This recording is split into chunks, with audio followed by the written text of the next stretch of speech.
Bonjour à toutes et à tous et bienvenue dans ce dernier webinaire de notre semaine de l'innovation et du digital RH. Donc bienvenue dans ce dernier webinaire dont la thématique est l'impact du contexte actuel sur la formation et où nous allons vous restituer les résultats d'une enquête que nous avons menée conjointement avec Teach on Mars récemment auprès de responsables de la formation. Alors, on sera trois à présenter ce webinaire ce matin. Il y aura moi-même, donc Vincent Billetruy, je suis directeur pour la France du Top Employers Institute, et je serai accompagné par Clémentine et Delphine de Teach on Mars. Je vous laisse vous présenter. Bonjour à tous, Clémentine. Donc, je suis en charge du déploiement des projets chez Teach on Mars pour que ceci soit un succès. Bonjour à tous, je suis Delphine Canon, je suis en charge du développement et de l'animation de l'écosystème des partenaires chez Teach on Mars. Merci. On va rapidement passer sur qui sommes-nous, tant en tant que Top Employers Institute que Teach on Mars, la jeunesse de l'enquête, restitution de ses résultats, et puis un regard sur la formation demain. Quelle est notre vision finalement, commune ou pas d'ailleurs, entre Teach on Mars et Top Employers de la formation. Et on prendra donc des questions pour y répondre à la fin. L'objectif, c'est de tenir en 45 minutes, questions comprises. Donc voilà, on ne va pas perdre de temps et aller droit au but. Alors, qui sommes-nous? Quelques mots sur le Top Employers Institute. Pour faire simple, le Top Employers Institute, c'est aujourd'hui l'autorité internationale indépendante dont le métier est d'auditer les pratiques en matière de ressources humaines des entreprises et de certifier les meilleures d'entre elles, c'est-à-dire celles qui dépassent le seuil minimum que nous avons fixé dans notre référentiel RH international. Voilà, donc pour l'année 2020, nous avons certifié près de 1700 organisations dans le monde, 91 en France. On est présent, donc on a certifié, audité et certifié dans pratiquement 120 pays, donc on est vraiment une organisation internationale.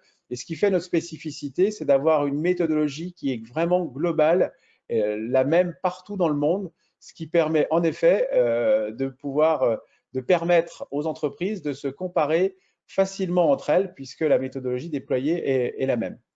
En bas à droite, vous voyez trois logos. Donc, les entreprises peuvent être certifiées dans un pays, sur un continent.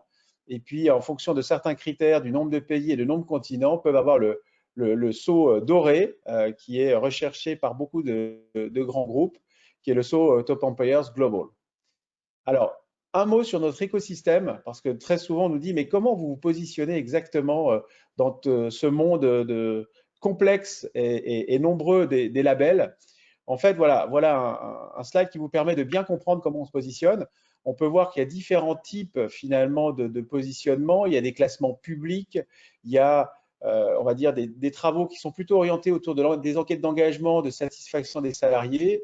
Il y a des acteurs qui sont plutôt des acteurs de conseil RH. Et puis finalement, on n'est pas si nombreux que ça à être véritablement sur la certification RH, puisque finalement, ce qui se rapproche le plus de nos travaux, c'est certaines normes ISO qui sont dédiées aux ressources humaines. Et puis après, certains acteurs sont plutôt au milieu de tout cela, avec un positionnement où il y a à la fois un classement, une enquête d'engagement. Voilà. Mais finalement, la seule enquête véritablement orientée facts and figures, objective et ne s'appuyant pas sur des ressentis déclaratifs de la part de personnes, qu'il s'agisse de personnes externes, candidats ou candidates potentiels ou collaborateurs, eh bien, c'est effectivement la méthodologie Top Employer. Voilà, pour faire très simple. Et puis, un dernier slide pour vous montrer quelles sont les entreprises qui ont été certifiées en 2020 pour la France. Donc, comme je vous le disais, 91 entreprises qui ont été certifiées. Beaucoup de noms, je pense, qui vous sont connus. Voilà, et qui démontrent aussi qu'au-delà de l'intérêt pour une entreprise d'utiliser le label Top Employeur pour développer sa marque employeur, eh bien, c'est aussi et surtout une possibilité, une opportunité pour ces organisations de se benchmarker entre elles, justement, de benchmarker leurs pratiques et d'être toujours à la pointe de ce qui se fait de mieux, puisque bien entendu, nous, notre audit, notre référentiel évolue chaque année pour tenir compte de l'évolution de ces pratiques RH. Voilà en ce qui concerne Top Employeur. Je laisse la parole à Delphine pour présenter Teach on Mars. Alors, donc Teach on Mars, c'est la plateforme d'apprentissage nouvelle génération qui relie les gens à la formation et aux communautés qui leur sont essentielles pour améliorer leur travail. Donc concrètement, la solution, c'est une plateforme de formation digitale, cross-canal, mais résolument pensée mobile first, et qui propose vraiment une expérience d'apprentissage sans couture pour les collaborateurs, qui soit très élégante, très intuitive, très simple, très gamifiée, également aussi connectée, et notamment pouvant permettre d'obtenir toutes les données, tous les résultats attendus pour suivre et piloter les activités de formation. Alors, peut-être quelques mots sur Teach on Mars. Donc, qui sommes-nous? Alors, Teach on Mars est le leader européen du mobile learning. C'est une entreprise qui a été créée en 2013 et qui a été créée en fait sur une croyance très forte que le mobile allait devenir l'écran numéro 1 et que cela allait révolutionner les pratiques du learning. Aujourd'hui, c'est une entreprise de plus de 80 martiens. Nous travaillons principalement avec des grands comptes, mais aussi avec des PME. Et aujourd'hui, notre solution, elle est déployée auprès de plus d'1 million d'apprenants partout dans le monde, plus de 95 pays. Notre solution a été récompensée à de multiples reprises et est présente depuis 2 ans dans la grille des learning systems de Fosway. Et nous travaillons en tant qu'éditeur de logiciels avec un écosystème très puissant de partenaires en France et à l'international, sur des partenaires de contenu, des partenaires de technologie ou de services. Et nous proposons aussi une playlist de plus de 300 contenus de formation sur étagère, là aussi mobile first, sur toutes les thématiques et les développements de compétences des organisations d'aujourd'hui et de demain. Super, merci beaucoup Delphine. Alors avant de rentrer dans le vif du sujet et de laisser la parole à Clémentine pour vous révéler les résultats de l'enquête, quelques mots sur la genèse de cette enquête. En réalité, vous allez voir, c'est très simple. Delphine, et Clémentine et moi nous connaissons depuis une dizaine d'années maintenant et avons partagé une vie professionnelle commune à un certain moment. Et c'est vrai que avec tout ce qui s'est passé récemment et ce contexte de crise sanitaire qui, on le sait, a véritablement modifié les usages en termes de formation, alors pas que, bien entendu, mais notamment en matière de formation, on a trouvé utile de se dire d'avoir une étude flash et spot directement maintenant, sans attendre forcément d'autres études beaucoup plus longues. Pour vous donner un exemple, les audits de Top Employeur sont des audits annuels. Nous sommes en train de réaliser les audits de cette année qui vont mener à la certification 2021. Donc, les résultats de ces audits seront connus plutôt à la fin de cette année.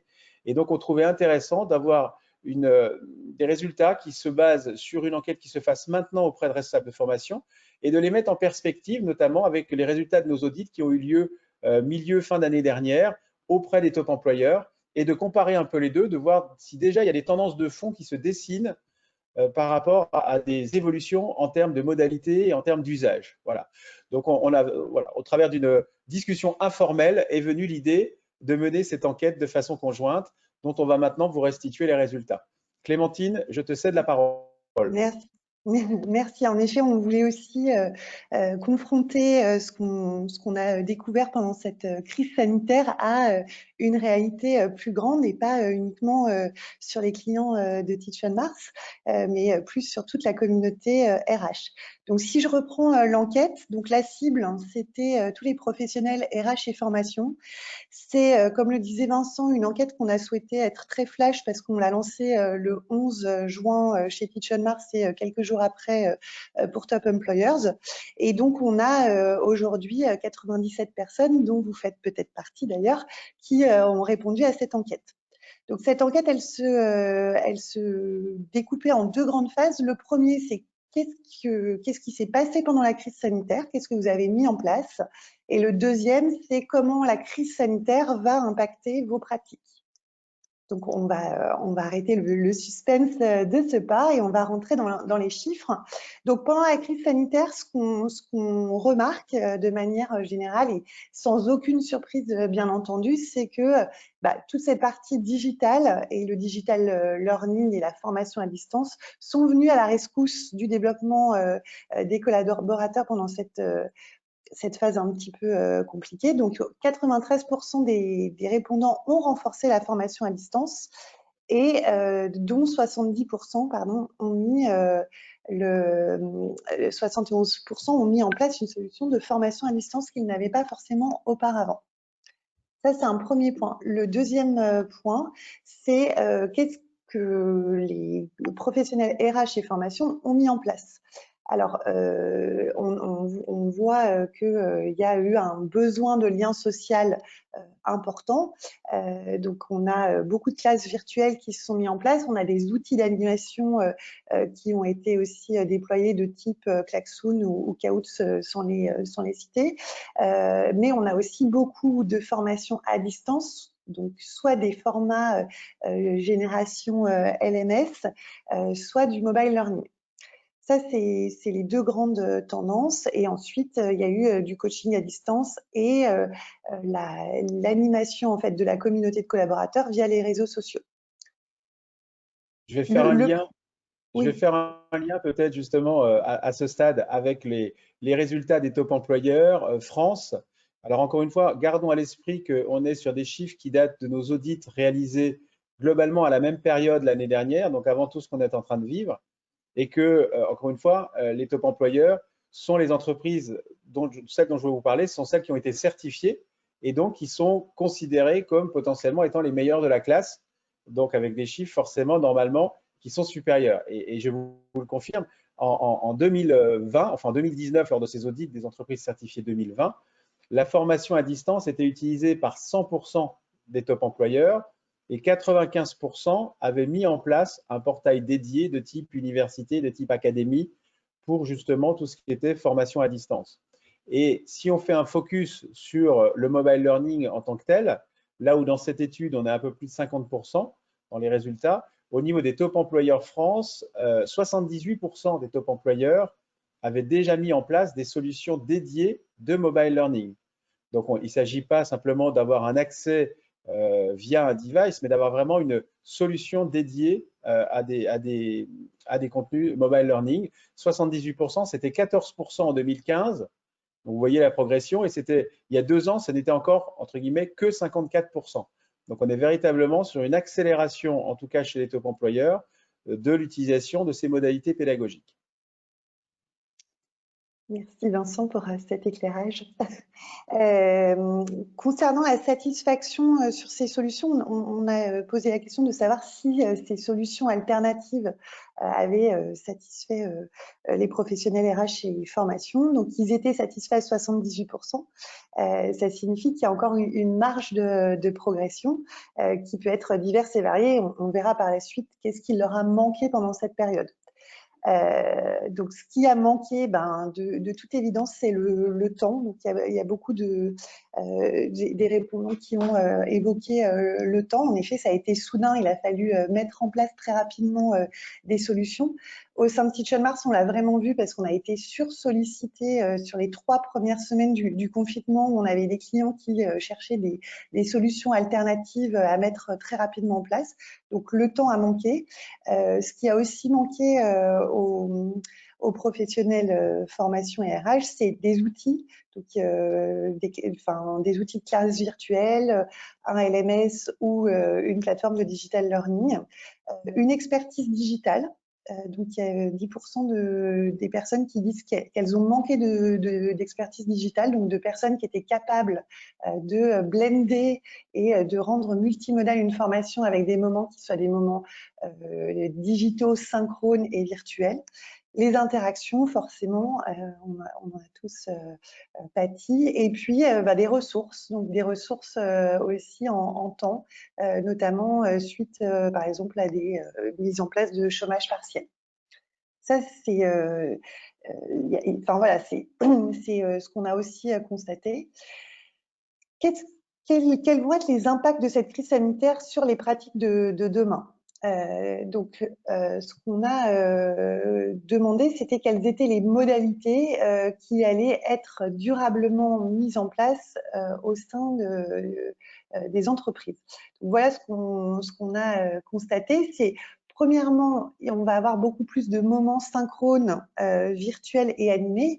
Et ça, on reprend bien ce qu'ils ont mis en place avec des classes virtuelles et des outils d'animation. Donc, vraiment revenir sur au lieu d'avoir une formation présentielle, plutôt des formations qui soient distancielles mais synchrones et avec beaucoup de liens et d'interactions. Le deuxième pan, c'est toute la partie digital learning qui est à l'honneur. Donc, par le digital learning, j'entends le mobile learning et le e-learning. Ce qui est intéressant, donc là, c'est point de vue Teach on Mars, c'est de se dire que le mobile learning, c'est pas uniquement un effet de mode, mais que ça s'ancre véritablement dans les usages. C'est un point qui est positif pour nous et notre vision. Le troisième point, c'est le lien social. Donc, un lien social qui va être renforcé, soit en one-to-one, donc avec beaucoup de coaching à distance, mais aussi à plusieurs avec les réseaux sociaux et les classes virtuelles. Ça, ce sont les grandes tendances qui vont être mises en place demain. Donc, c'est des pratiques, c'est des solutions, mais est-ce qu'il va y avoir un véritable changement de stratégie et d'investissement? Donc, on a posé la question de savoir, premièrement, est-ce que vous allez investir dans des solutions technologiques? Donc, 21% ont répondu positivement. Sur ces 21%, le dispatch en fait des différentes modalités qui vont être sur lesquelles ils vont investir, il y a le mobile learning. Et je tiens à préciser que dans les répondants, il n'y a pas que des clients Teach on Mars, donc voilà. Les classes virtuelles et les MOOC. Donc ça, c'est sur la partie investissement. Sur la partie réorganisation, parce que cette crise sanitaire, elle va avoir aussi un impact sur la manière dont les départements formation sont organisés et ça va être un accélérateur de digitalisation. Donc, on a 40% des répondants qui vont réorganiser leur département de formation. Comment ils vont le faire? Premièrement, d'avoir une augmentation des moments synchrones virtuels. Donc, au lieu d'avoir des formations en salle, on va passer sur des moments de classe virtuelle. Ce qui a pour conséquence, évidemment, de diminuer le nombre de formations présentielles. Donc, à 53%, on va avoir une diminution des formations présentielles. Un point intéressant, c'est que le métier du formateur va être transformé. Alors, à voir maintenant de quel type de transformation, mais est-ce qu'il va être plus sur un formateur coach, un formateur qui va animer une communauté d'apprenants en mettant à disposition des contenus. Ça, c'est un autre point. L'augmentation du coaching et puis un investissement technologique pour 15%. On a aussi beaucoup de répondants qui nous ont dit qu'il fallait que le contenu vienne de l'apprenant, donc tout ce qui va être du user-generated content. Et puis, des idées que je tenais à souligner parce que je trouvais qu'elles étaient intéressantes, c'est-à-dire d'avoir de la formation digitale, soit hebdomadaire, encadrée, soit avoir des semaines entières de formation liées à la formation digitale.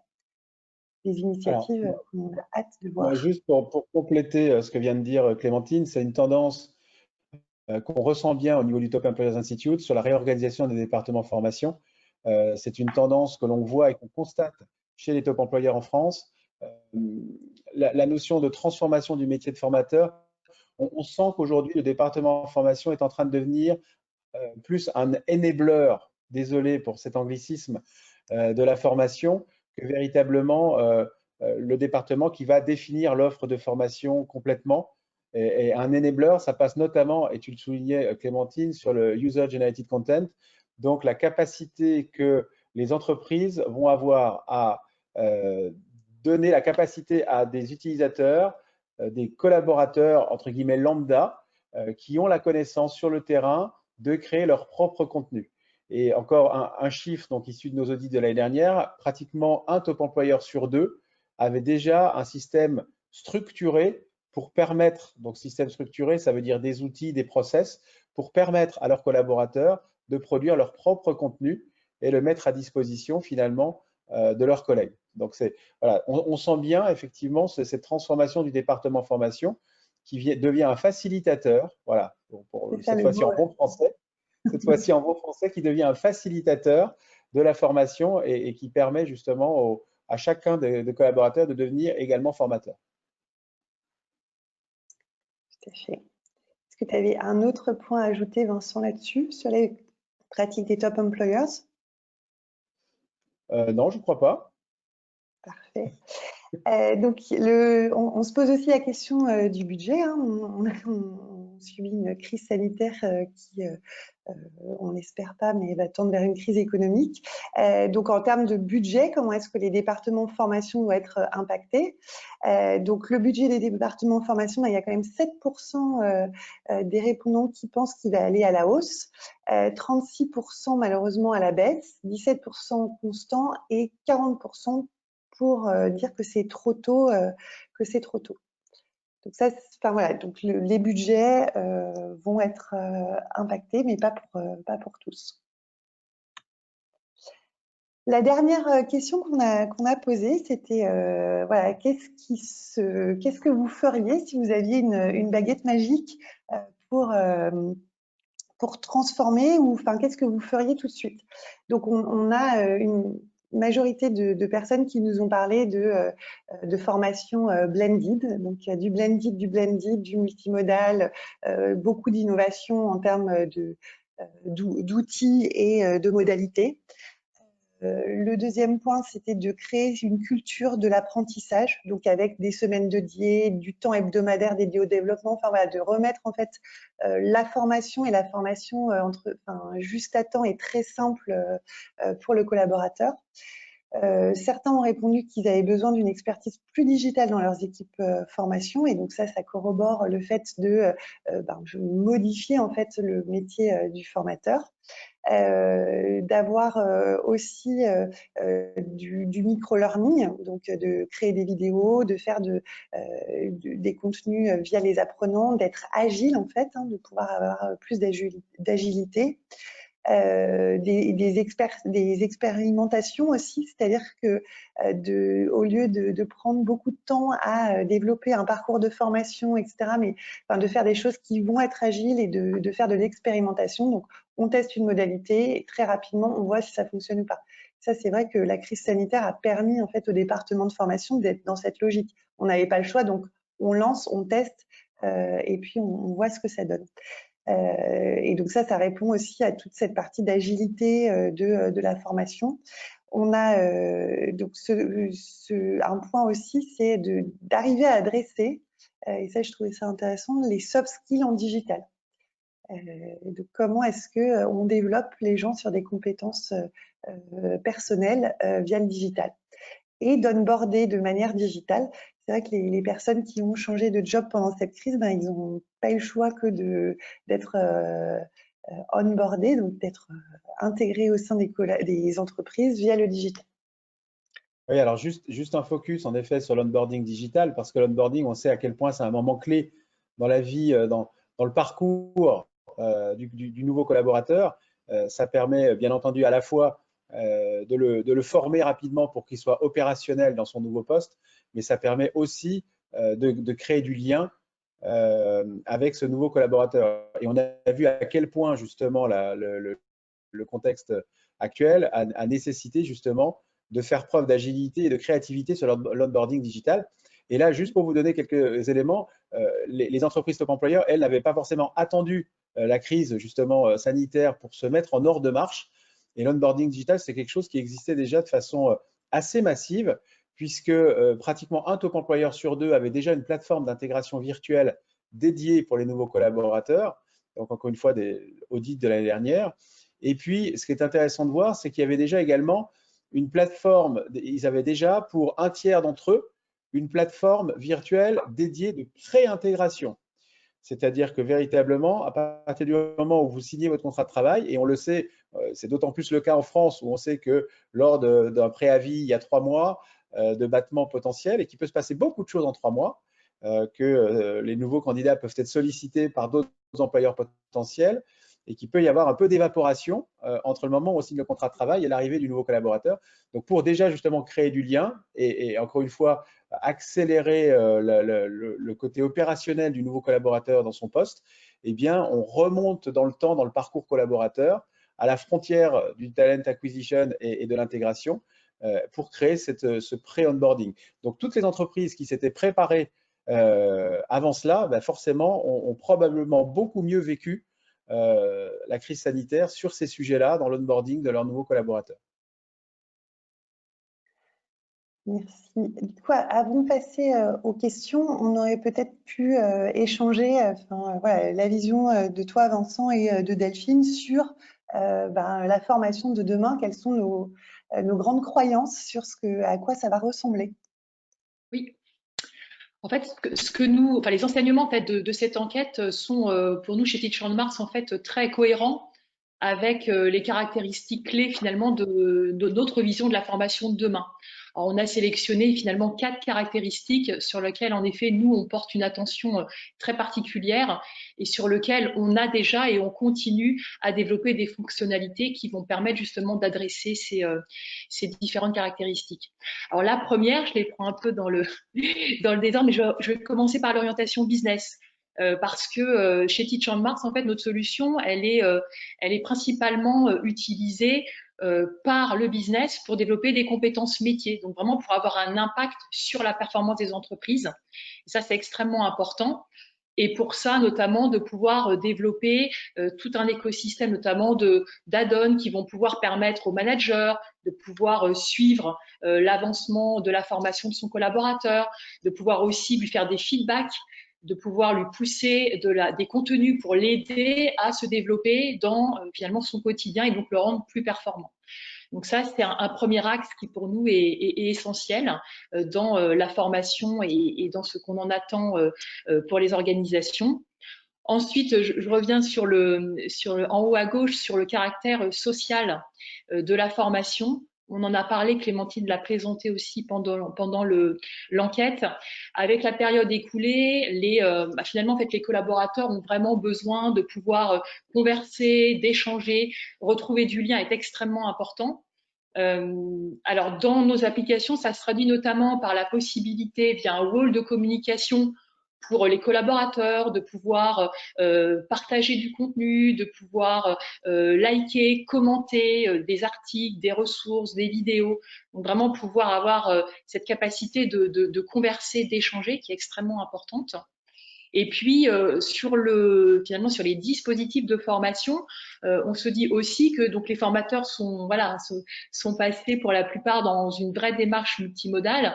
Ça veut dire aussi pouvoir initier des conversations en amont, par exemple, d'activités synchrones pour pouvoir identifier des attentes, les motivations, répondre aux questions, pousser des ressources auprès des apprenants, mais aussi en aval de certaines activités synchrones, de pouvoir récupérer du feedback, mais aussi de pouvoir finalement proposer des actions et avoir du retour d'expérience réel sur ce qui est réalisé par les collaborateurs.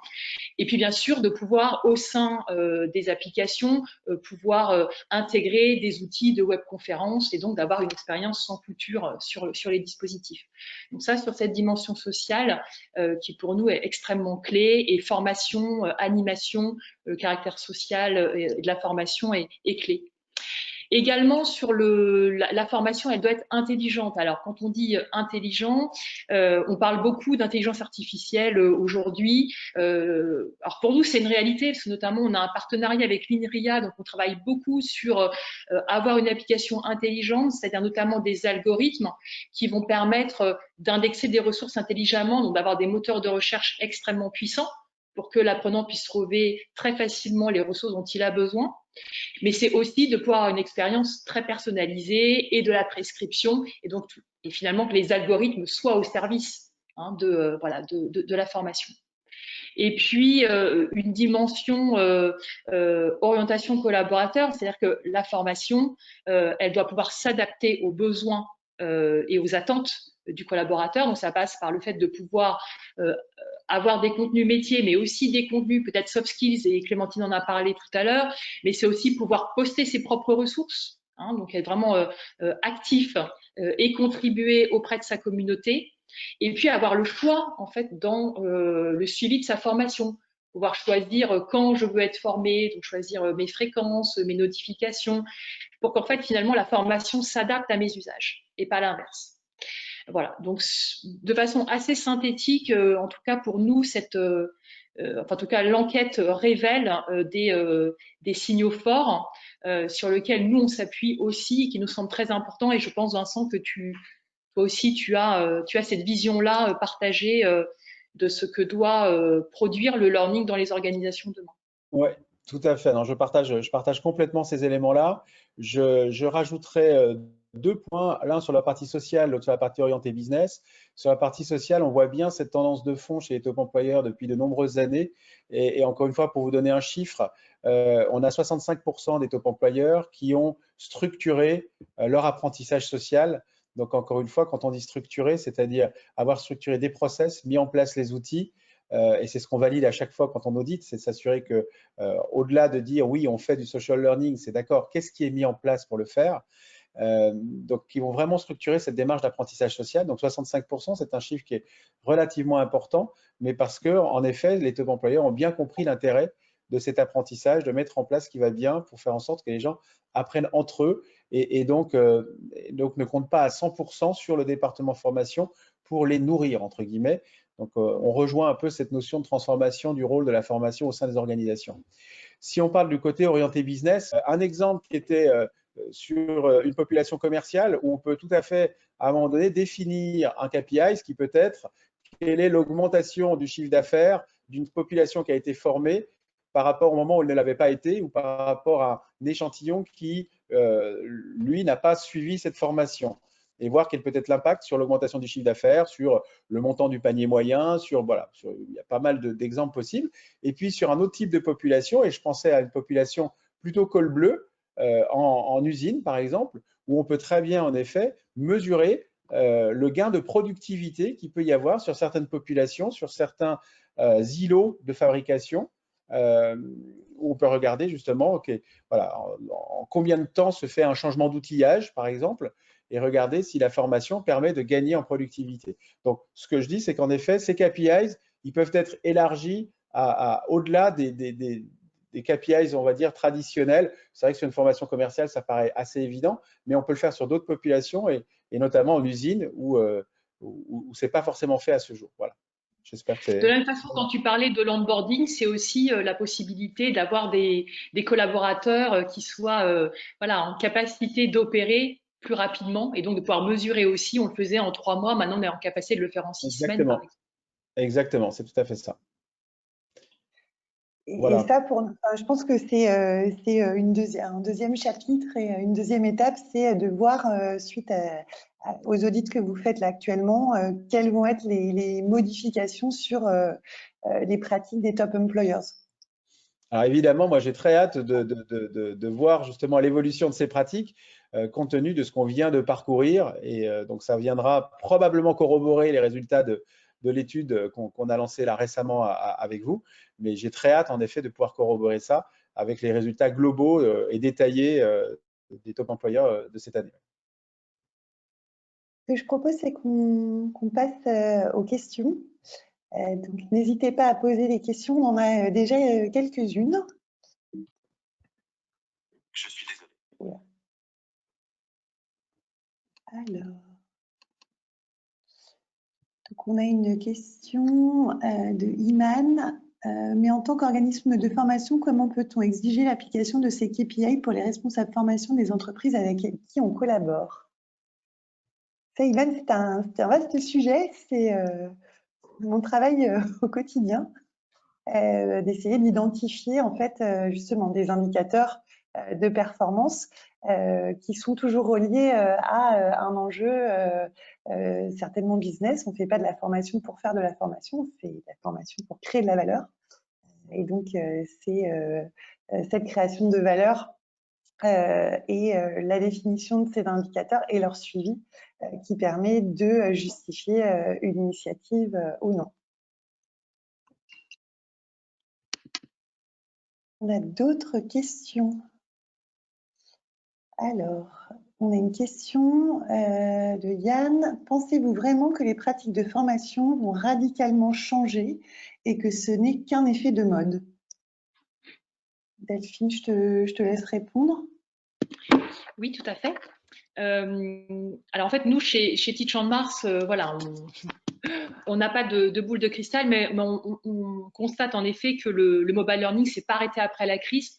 Clémentine parlait tout à l'heure de taux de déploiement extrêmement important, et donc on voit réellement un ancrage dans la durée de nos taux d'usage et qui ne se sont pas du tout arrêtés et qui même au contraire continuent à s'amplifier. Donc on n'a pas du tout cet effet de baisse de régime, et ça passe aussi en effet par des sollicitations, comme disait Clémentine, de nos équipes. Et puis de manière générale aussi, les formateurs aussi se sont appropriés aussi ces nouvelles pratiques, et notamment sont très en demande finalement de conseils pour pouvoir construire des dispositifs et animer des dispositifs. Et chez Teach on Mars, on a des indicateurs assez concrets pour mesurer ça. On a notamment un Fab Lab, donc c'est-à-dire en fait un espace dans lequel vous arrivez avec vos questions, vos interrogations, vos dispositifs, et un consultant de Teach on Mars va vous apporter des conseils, des bonnes pratiques, des retours d'expérience pour vous aider à avancer. Et là, nous, on a eu sur ces derniers mois, et même par rapport à, notamment si on regarde sur les 12 mois écoulés, une augmentation de plus de 100% des demandes de conseils et d'accompagnement de la part de nos concepteurs et de formateurs. Donc que ce soit, on va dire, en aval, c'est-à-dire les collaborateurs qui consultent de façon beaucoup plus régulière et qui consomment beaucoup plus de formation que par le passé. On a aussi de la même façon côté professionnel une attention toute particulière à la construction de dispositifs qui soient réellement multimodaux. Ok, merci.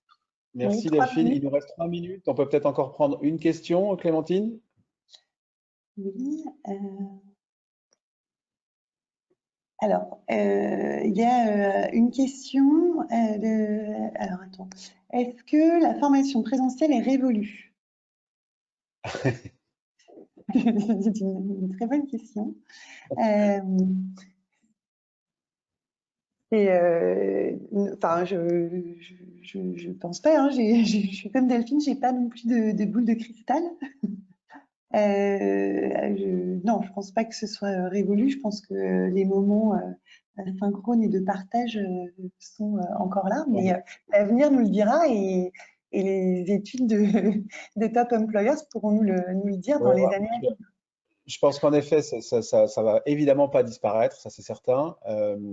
Ne serait-ce que parce que, alors, quand on dit présentiel, ce sera peut-être pas présentiel physique, mais présentiel en webinar.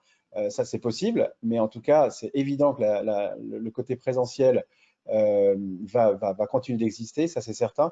Et toutes les discussions que j'ai actuellement avec des DRH de Top Employeurs ou d'autres d'ailleurs, ils me disent à peu près tous la même chose, c'est-à-dire que la façon dont les modalités de travail vont se répartir, c'est qu'avec le développement du télétravail, les moments de télétravail seront réservés à des activités de production, entre guillemets.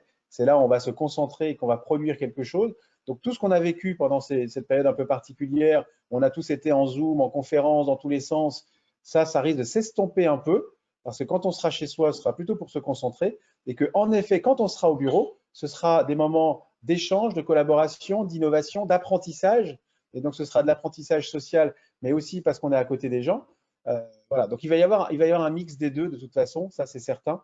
Et évidemment, la formation présentielle va continuer d'exister parce qu'elle va apporter quand même, elle va continuer d'apporter un certain nombre de compléments, de mise en situation qui ne pourront pas être apportés différemment. Voilà, donc, après, c'est clair qu'entre un synchrone présentiel physique et un synchrone à distance via des classes virtuelles ou autres, c'est aussi des nouvelles compétences pour les formateurs, parce que c'est vrai que ça change quand même le système d'animation. Donc, il y a aussi à repenser la façon d'animer, de réaliser justement des classes virtuelles, des webinars qui soient vraiment engageants et où on arrive justement à fédérer un collectif.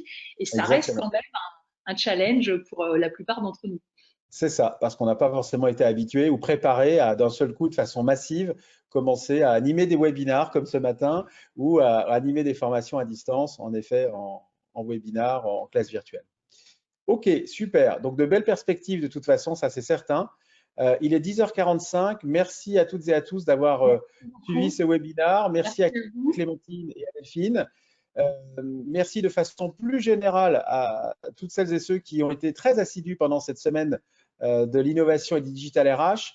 On publiera sur les réseaux sociaux dans les prochaines heures justement quelques éléments, mais déjà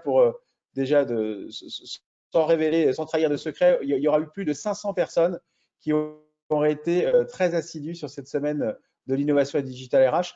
Donc, quand on voit les emplois du temps actuellement des populations RH et formation un peu bousculés dans tous les sens et les nombreuses sollicitations justement de webinaires, on peut considérer que c'est plutôt a priori un bon score et que l'intérêt était manifeste pour ces thématiques-là et pour les interventions.